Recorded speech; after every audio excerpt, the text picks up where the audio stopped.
બડબડ કરતી સળગી school bus, driver ભાગી ગયો, બાળકોનું હેમખેમ બચાવ, યુપી તંત્રમાં દોડધામ।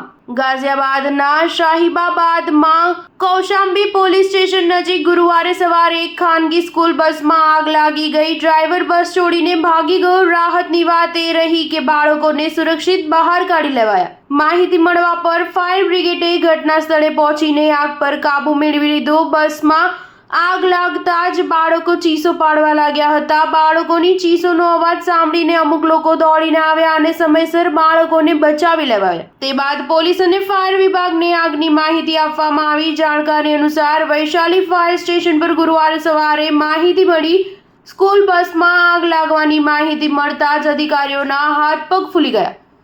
ફાયર સ્ટેશન પર માહિતી મળી હતી કે કૌશાંબી પોલીસ સ્ટેશન નજીક એક સ્કૂલ બસમાં આગ લાગી ગઈ છે। ફાયર બ્રિગેડના મુખ્ય અધિકારી રાહુલ પાલ ટીમની સાથે ઘટના સ્થળે પહોંચ્યા। તેમણે ઘટના સ્થળે તપાસ કરી અને આગ લાગવાના કારણની માહિતી મેળવવાનો પ્રયત્ન કર્યો।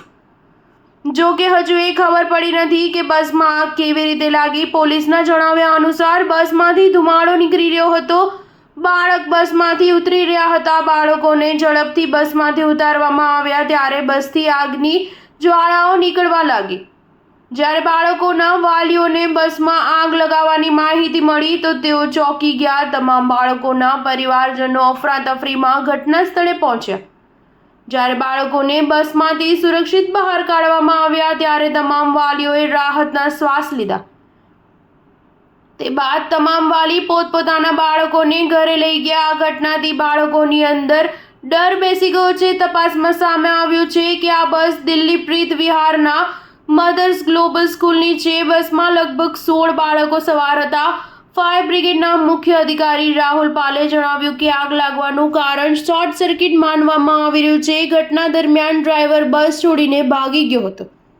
આગથી કોઈ જાનહાનિ થઈ નથી। સ્ટાર ન્યૂઝ 7 હંમેશા સચ્ચાઈની સાથે।